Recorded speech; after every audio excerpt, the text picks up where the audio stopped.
So first of all, thank you very much for coming to the talk. Thank you, Catherine, for having us on the track. It's really for that effusive introduction. Oh, it's wonderful. It's a great pleasure to be here. So I'm Chris. This is Kate. We met together. We were working at a media agency, a sort of digital media agency, building sort of marketing and sort of back-end solutions for various companies. And Kate came to the company we were working at to head up marketing, and she always rolls her eyes when I say marketing. Don't say marketing, because marketing's always got a bad press with tech people. It's always kind of like the source of terrible ideas that need to be built and such and rather. But I've come to see marketing as there's a great Peter Drucker quote. He says that the two things of value in an organization are innovation and marketing. And I really believe that, because if you can have the best ideas in the world, if you can't tell people about them, if you can't communicate those, there's no point having it. You're sort of hiding your light under a bushel, as it were. So Kate came to the company that I was working at, and she came and sat with us engineers. She wanted to understand what we were doing, how were we working, how did we do tech. And she was a great influence on the company. She allowed us to do some great things. But the biggest thing for me, and the thing that stuck with me, is the influence she's had on me and my practice. And this talk really should be called "What I Learned from Kate," because that's what it's about. So, as Chris said, I wanted to sit with the engineers. That's not my background. And I wanted to understand how they solved problems, how they looked at the situation, how they did what clients asked them to do. And it was fantastic. But I happened to notice something, which was Chris came in. You've heard about his Kanban board many years ago. And he was trying to work with these people. He was relatively new, as was I. And he was trying to bring kind of new ideas, things I later learned one would call agile and such. And he was trying to introduce them, and he was getting an awful lot of resistance. And this really did bother me, because I could see the logic in what he was trying to bring to this engineering team.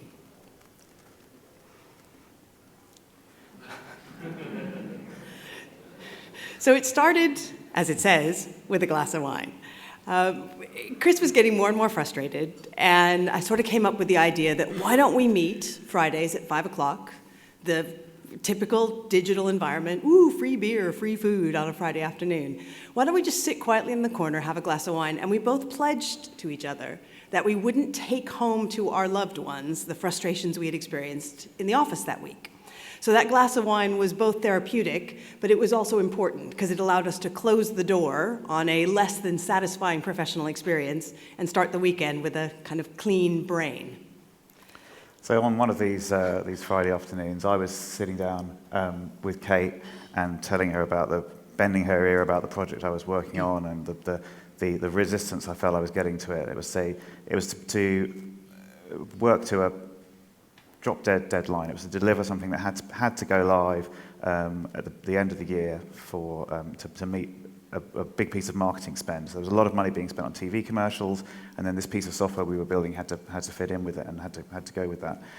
And I was talking about the kind of the sort of resistance and the problems I was having, and Kate said, "I think I've got some things that could help you." And she introduced me to these sort of drip-fed and sort of introduced me to these ideas, which are the principles that we're going to talk about today. Yeah, so long before I came to this digital agency, I'd been initially, as Catherine pointed out, I'd worked in Washington, D.C. in electoral politics.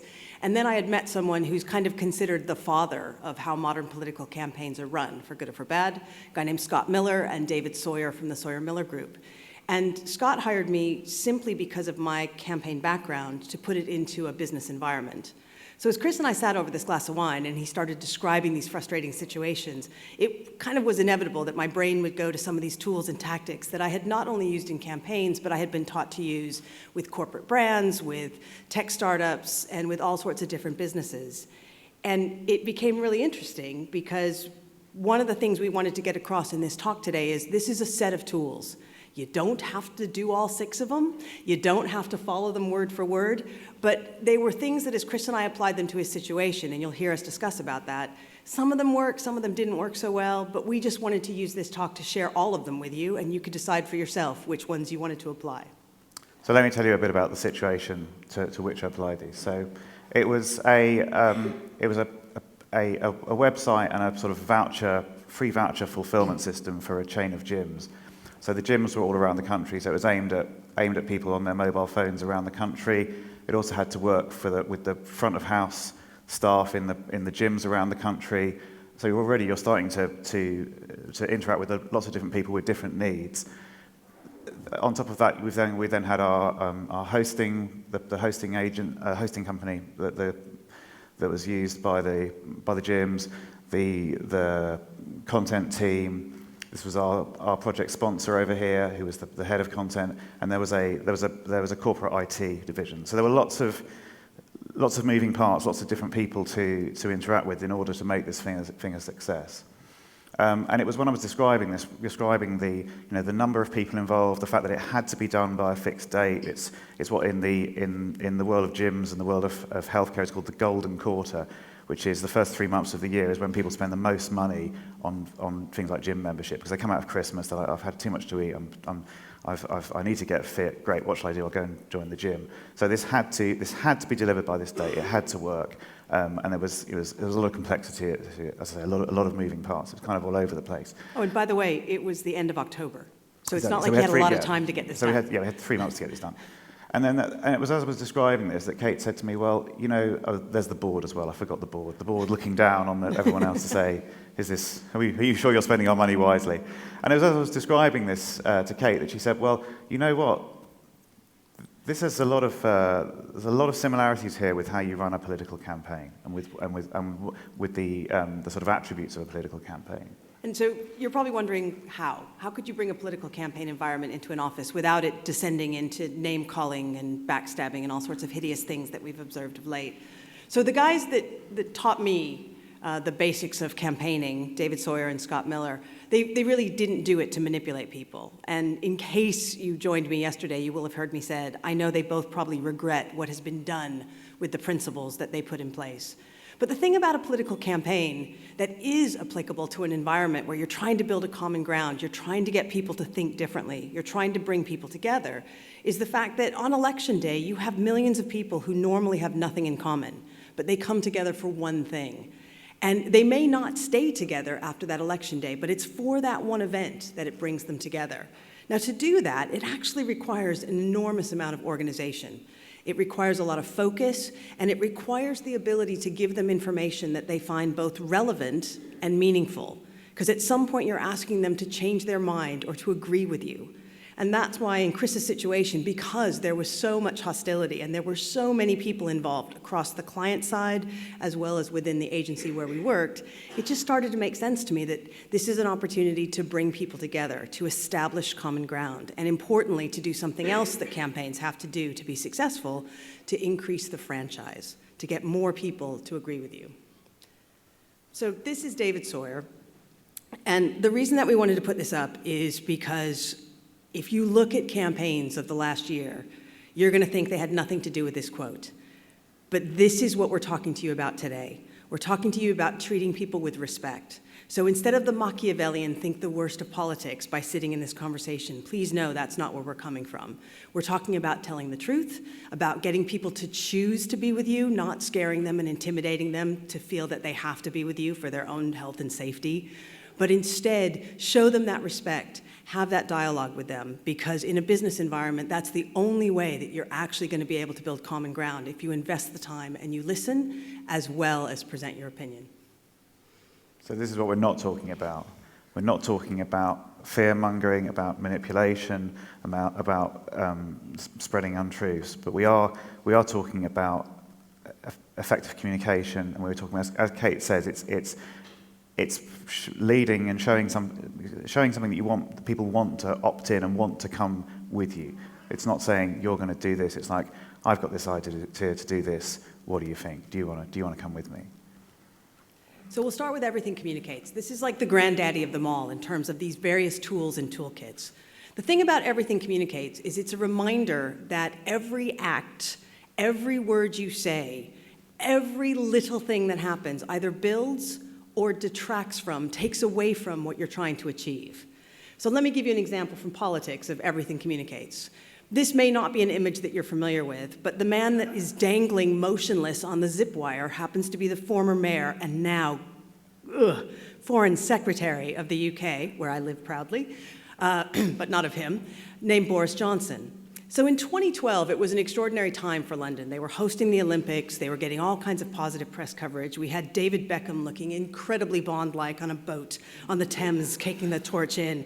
We had the Queen jumping out of a helicopter. It was all cool. It was all wonderful. But in the land of everything communicates, this one failed. Because instead of Boris Johnson looking cool and hip, instead the zip wire stopped working and he was just dangling there while people were trying to grab his feet and move him along the line. Everything communicates. You got to remember, whatever you do, you're either adding to or detracting from what you're trying to achieve. And if you want to build common ground, you need to take that into consideration. Another one to pay attention to is the fact that Hillary Clinton, unfortunately, allowed her health to re-enter the campaign when on September 11th this year, when they were celebrating, sadly, the 15th anniversary of the falling of the Twin Towers, she was caught on someone's mobile phone stumbling, getting into her Secret Service vehicle after the event because she had pneumonia. And the reason that we point this one out is not because we're pro-Trump or anti-Hillary. The point is, when you think about everything communicates, she had really experienced campaign people around her. They shouldn't have let this happen because they had removed her health as an issue. But suddenly her fragility came back in because they weren't thinking at that moment, and they allowed her very ill to go to this event. And inevitably, someone caught the stumble that became the, Hillary's not well again. So I said the sort of subtitle of this talk could be what I learned from Kate. And when we were working at this digital agency, working on this project for the gyms, Kate said something that's stayed with me to this day, and I have to remind myself of it on a daily basis. She says, you've got to be very careful what behaviour you're defined by. If you do certain things, are those the things that people are going to remember you for? And one of the things that I have, unfortunately have, is a really terrible temper, and I can allow that really terrible temper to really kind of to take hold and to blow up at work. And Kate said to me, "Look, you've got to be careful because that's what you'll be defined by. You'll be defined as the guy that no one wants to talk to, because if you kind of come up to him and you catch him at the wrong moment, he'll just snap at you or explode or what have you." And that's what was happening. He was being really quite erratic. Exactly, and it meant that all the kind of, there's no point me coming and saying, "Oh, I want to talk to you about continuous delivery," or I want to look at how we can, enable flow, or we can reduce the transactional cost of delivery. If all you see is this very angry person, then it's kind of, forget it. You're not even going to get to the message, because what you're seeing is this incredibly sort of emotional response. So I've had to, this is something I've had to work on. I've had to learn. I think I don't have a very strong theory of mind. I don't think I'm a very empathetic person. So I've had to kind of actively learn those things. And it's one of the things I love about the fact that Catherine's put on this human factors track, is because for those of us that spend a lot of our time talking to computers, there are some things about talking to humans and working with humans that we have to actively learn, and we have to actively say, okay, I need to learn how to moderate my behaviour, or I have to learn about what the impact of how I am to myself appears to other people. So it was a kind of humbling thing, but it was something, as I say, something I'm in great debt to Kate to pointing out to me, really. And it's sometimes you need people to be candid with you, you need people to be honest with you and say, that thing you do, it's really not helpful. So the next one we're going to talk about, and again, you'll use some of these, you may not use all of them, but we want to talk about the need for a vision. This idea of what brings people together. Well, people are brought together because there's something they believe in. There's something that kind of taps into their minds, but it also taps into their hearts.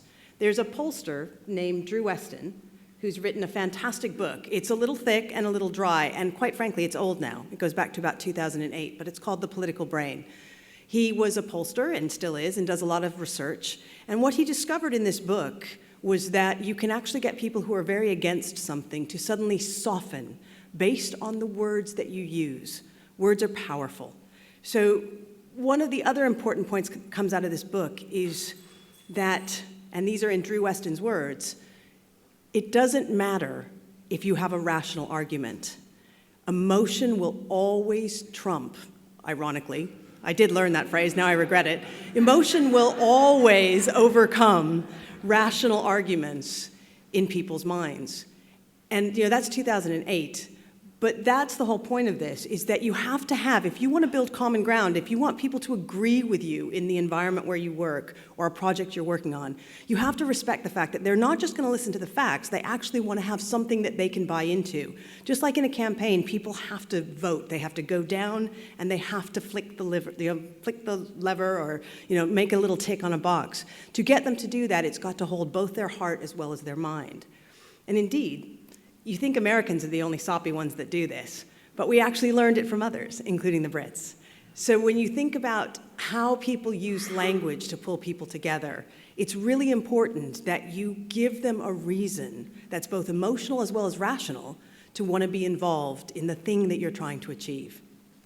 So this project that I was working on, that Kate was kind of coaching me through, as I say, it was to build this this voucher system, this sort of marketing website for this gym, and it had to be done by this fixed date. So to me, my vision for my sort of meh vision was get this website live on time. Oh, and I wanted to do it automatically, because the way it was currently being done, everything had to be done by hand, everything had to go through a change board.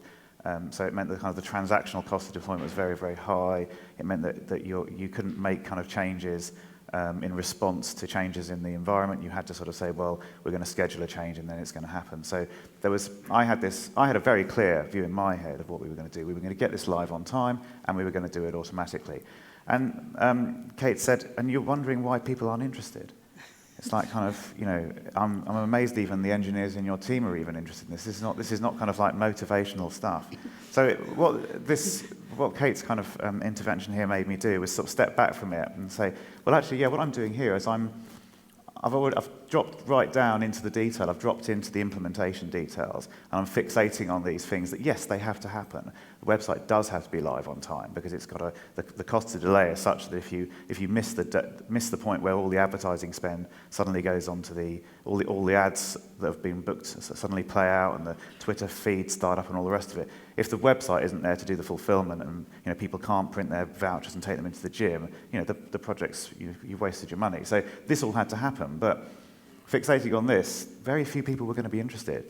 So taking kind of Kate's advice on, about thinking about what's the vision, what are you really trying to do, and what language can you do that will get more people involved, we came up with this, which is the vision was more new members than ever before. I just want to make it clear, it's not like Chris put a big banner up on the wall and handed out buttons. It's just he changed the way he described the work that was being done. So this just became a conversational approach, as opposed to we're going to have signs and run around the office and I'll chant.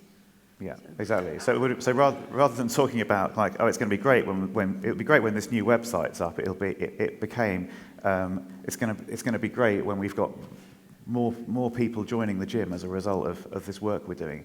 And when we come to talk about segmentation in a bit, the most remarkable thing for me with this was because I was no longer talking exclusively in the technical sphere, because I'd stepped back and was talking more about intent. I was having conversations with people that I would never have had before. I was having conversations with front of house staff in the gym. I was having conversations with the board of the company, whereas previously all I'd been doing was having conversation with fellow engineers. And when we were doing one of the rehearsals for this talk, because we did it at Lean Agile Scotland, and we did a rehearsal in the company that I'm CTO for, one of our support engineers came up to me after the rehearsal with a copy of the Lean Enterprise and said, while you were talking about vision, this popped into my head, and it's attributed to Saint-Exupéry.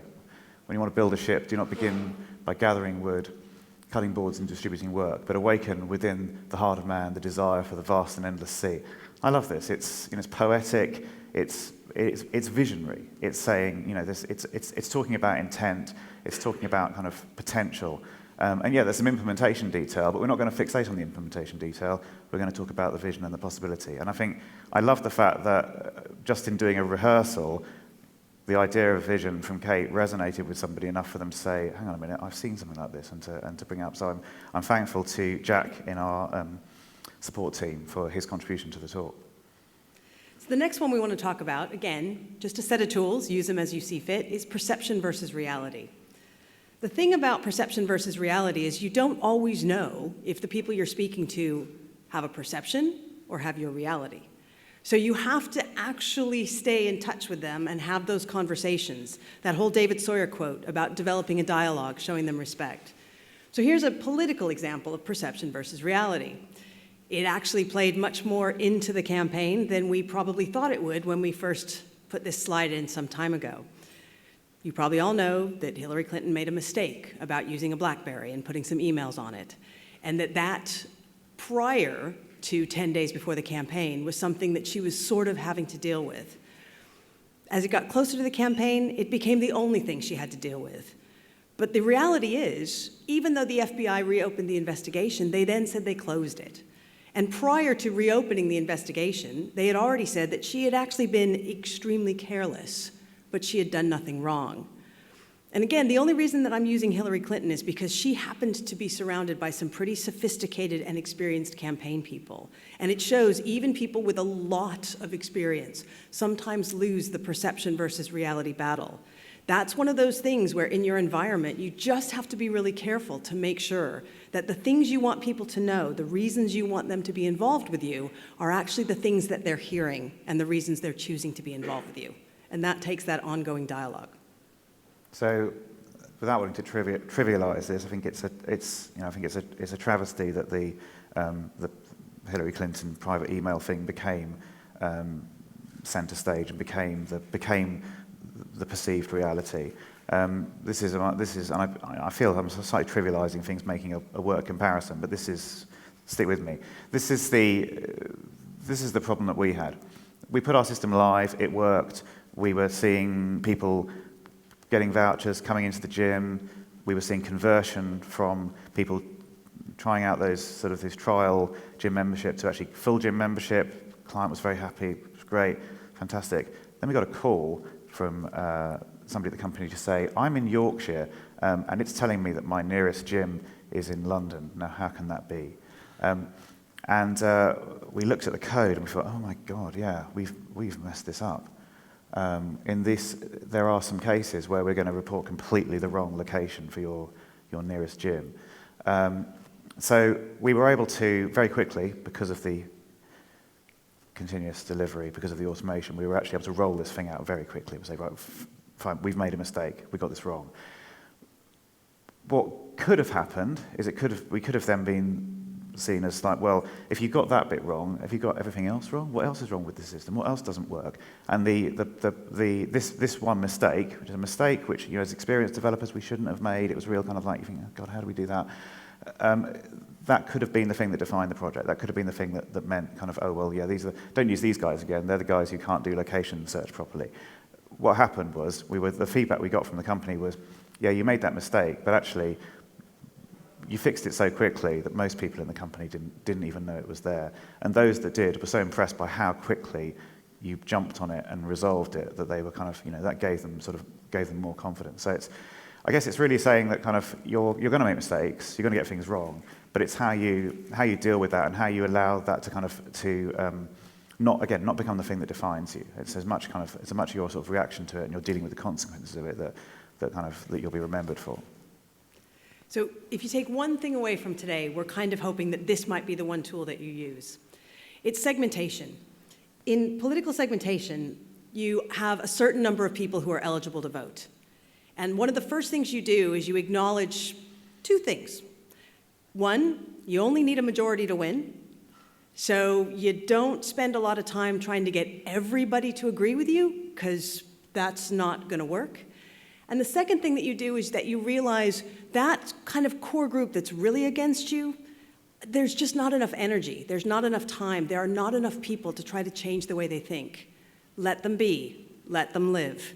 You don't have to focus on them. So you start with the hard opposition.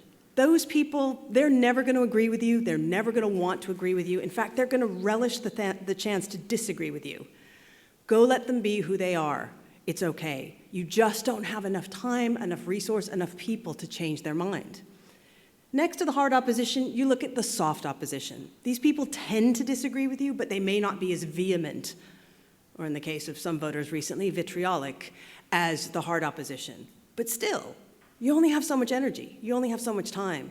Do you really want to spend a lot of time changing their minds? Or do you, which campaigns then do well, want to look at the hard support? Now, your hard support in politics are legendary. They come out in the rain, they come out in the snow, they come out no matter what. You could actually do something really quite horrific and they'll still back you because they just believe in everything you say. Oddly enough, in a campaign, they're not the most important people that you go after. You spend all your time on the soft support. The soft support are the people that sort of agree with you, but they aren't 100% convinced that they want to agree with you. But the thing that's interesting about the soft support is when they decide that they do want to agree with you because you've given them enough relevant and meaningful information, you've given them the facts they need to choose you, you've presented them with a vision that taps into both their hearts and their minds, they become a really powerful force for you because they're not quite so extreme as your hard support. And they're actually really comfortable explaining to people why they have chosen you. They can live quite peacefully with the fact that they've done the research, they've made that decision, and they want to start sharing it. And so the strange thing is, they start bringing people with them, and they carry your message for you. And in politics, obviously, it's that center group that you're watching very carefully. These are the people that make their decisions, in general, 48 hours prior to the election. We've had some elections where people have been surprised at what decisions they've made in the last couple of hours, and others where people have felt, okay, I think I know where the swing's going to go. But here's the thing. It's the soft support that brings the swing over. It's not your hard support, because they're just a little too extreme, but it's the rationale and the reasons that soft support give that can bring the swing with you. And when you're trying to build a common ground and you're trying to get people to agree with you, look for your soft support, because they're the ones that are willing to have the conversation. And once they side with you, they'll be much more effective in carrying the message for you, because you only have so much time to talk to so many people. So I was fascinated by this. I thought it was a really, really interesting model. I'd never heard it before. And I immediately applied it to the situation I was in with this working on this project for the gyms. And it was obvious to me who the hard opposition were. It was corporate IT. I was absolutely daggers drawn with them. We couldn't have come from two more different places. And the soft opposition was the hosting partner that worked with corporate IT. They were kind of, there was some traction. They could kind of see some of the point of what we were doing. We were getting some kind of cooperation. Over on the other side, the hard support, the head of content, she was fantastic. She was the sponsor of the project. It was her idea. She was rooting for us. She was kind of, she was doing everything to kind of help make this a success. Her team, the content team, with the soft support. The area I found most interesting was the swing, because I'd never thought about, as it comes back to this thing of the vision and thinking beyond the sort of the technical details. The people who were going to be affected by this project, but didn't necessarily have a kind of, any kind of interest in they hadn't been kind of enfranchised, they hadn't been brought into it, were the front of house staff in the gyms and the board. The board kind of knew this was going on, they knew there was a marketing initiative, but they weren't really kind of actively involved in it. And the front of house staff, they knew that, we were told they were going to be given a sort of, a PDF was going to be sent out to say, there's this new thing coming and it's going to affect you in this way and that way. As a result of doing the segmentation and a result of thinking about these people that hitherto hadn't, we brought more people into the project. We brought more people, got more people involved. So when we were testing before we went live, rather than just sort of doing a kind of a couple of tests or just sort of having it sort of trusting it, yeah, it'll work. We actually phoned up every single gym. And we phoned every gym and said, I don't know if you've heard, but there's this new voucher system coming online, and we just want to check that you can use it okay. And some of them were like, oh, right, yeah, I've not heard of that. It's, oh, hang on a minute, I think I saw an email about it, but yeah, tell me a bit more about it. And it meant that we uncovered some problems, so we found some things which we needed to fix. And we found that as we went into to live and went into production, we had a much better relationship with these people. Now, there's a point I really want to make here that I think this can be kind of misconstrued, and I want to be at pains to say this. Casting people as the opposition is not that doesn't mean that they are kind of objectively the opposition. It means that it's a way of kind of just reflecting on your own perception and saying, what roles have I cast these people into? How have I set these people up? And I'd set up corporate IT as my opposition because they didn't believe in the same things as me. And I was actually, in the way that I was approaching them, because I was sort of being belligerent, and because I was kind of, as I say, daggers drawn with them, I was getting nowhere. I was wasting my time there. And it was, as Kate said, it's not the hard opposition. It's not kind of, these are people that are against you and you need to fight with them. It's just you're not. There's no value in having a kind of a sort of bellicose engagement with them. Go and work with the people who are for you and are supporting you. Bring more people in, increase the franchise, and have a compelling enough vision that more and more people are going to want to come with you. And then by the time you come to engage with the people who are not so interested, you've got some momentum. You've got something to bring people with you. And that's, again, when Chris and I started having those glasses of wine, he only talked about corporate IT. And that's the whole reason for doing the segmentation, which, by the way, again, you don't necessarily put on the wall and say, oh, I've identified you as my hard opposition.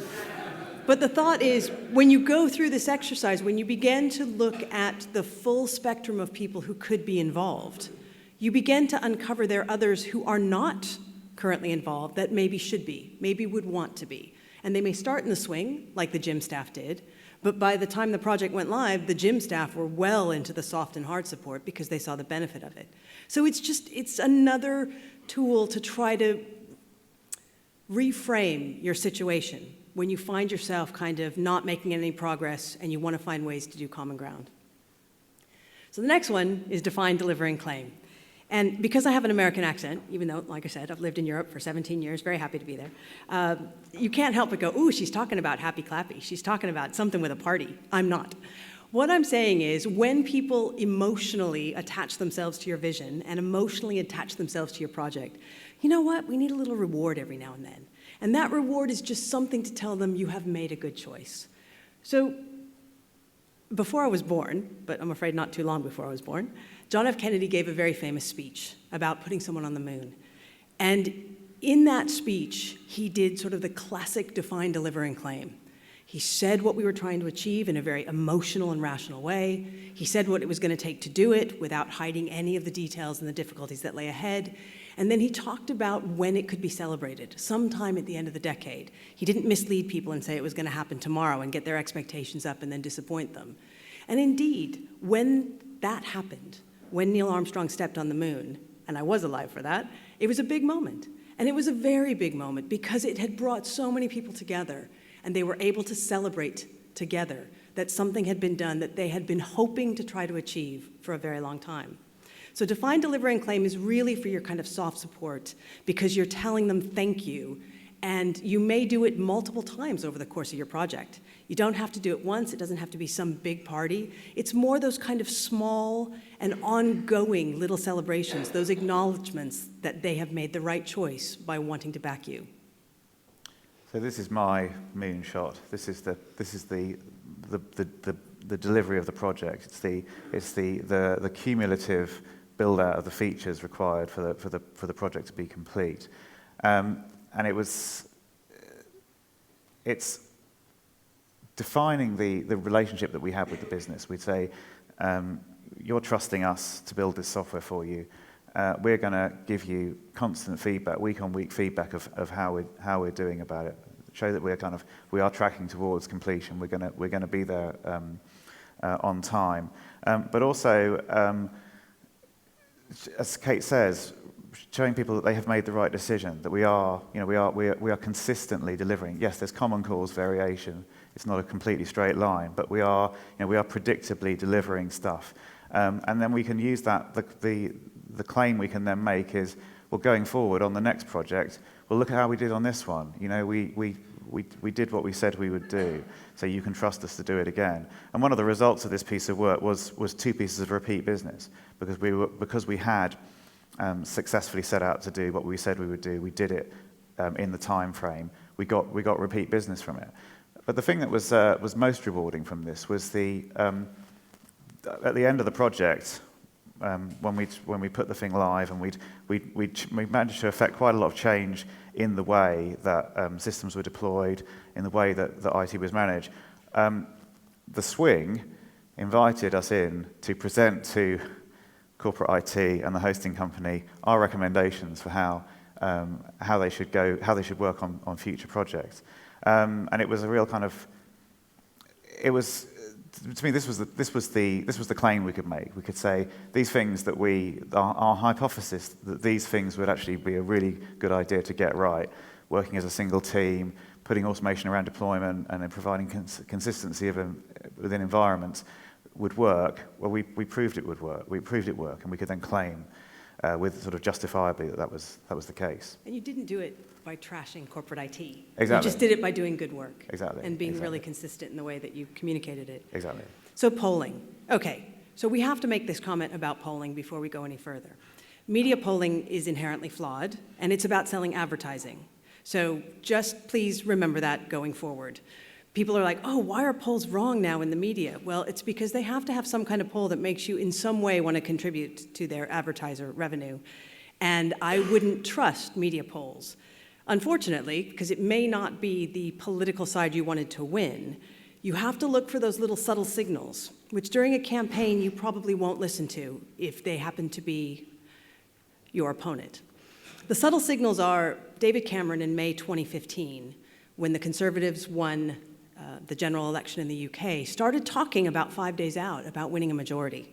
And of course, all of the newspapers and all of the political commentators just ignored him because that wasn't going to happen. That's not what our polls were showing.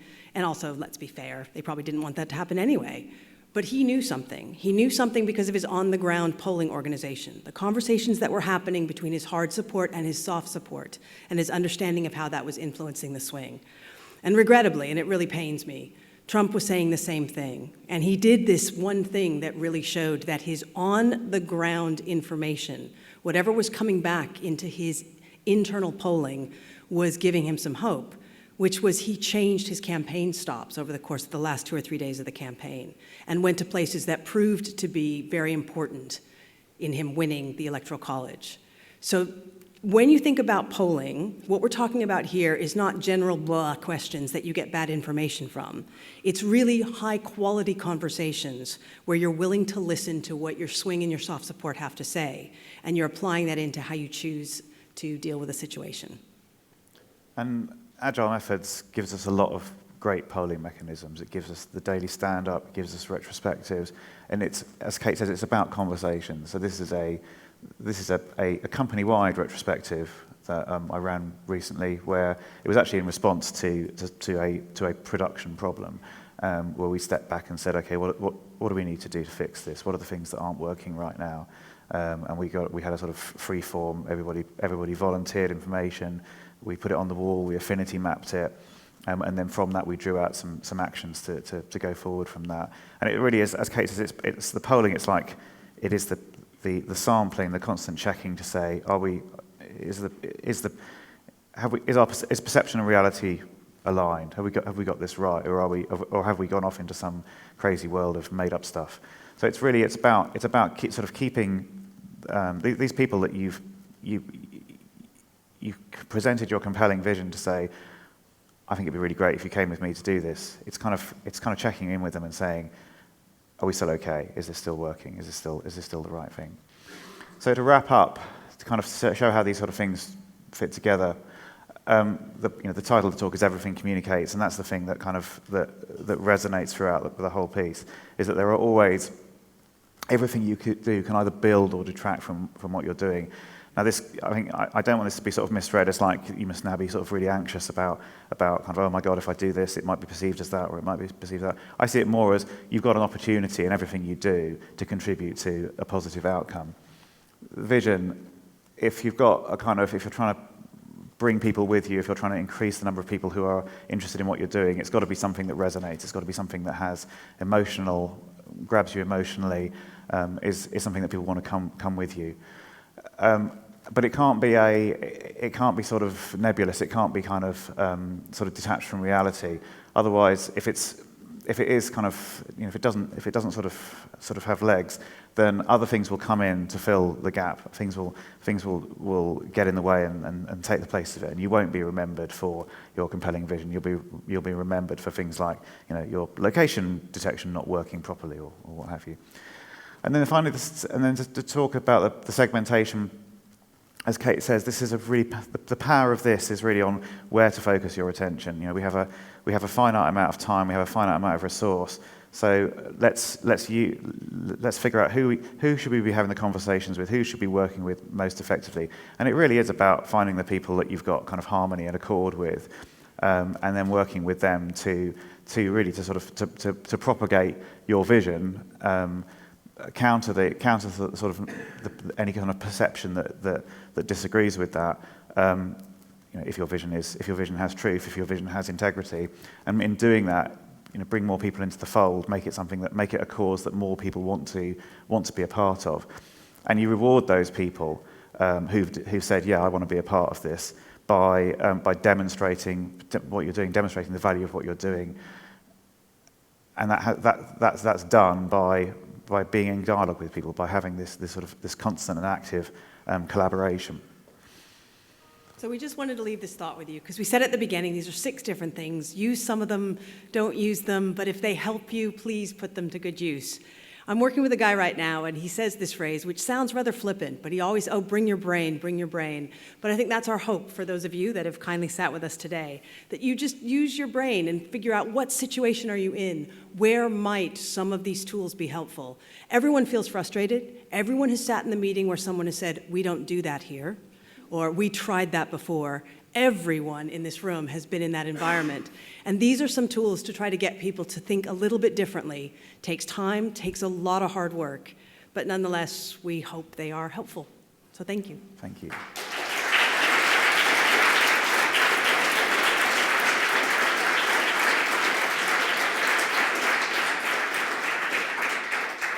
Brilliant. Thank you very, very much for the talk. We have time for just one question, I think. I have one here. I'll use one of these. It says here, have you tried to directly tell hard and soft opposition that you think you can't convince them and therefore you won't involve them in the future communication effort, and that made them change their mind because they want to be part of the group or the project?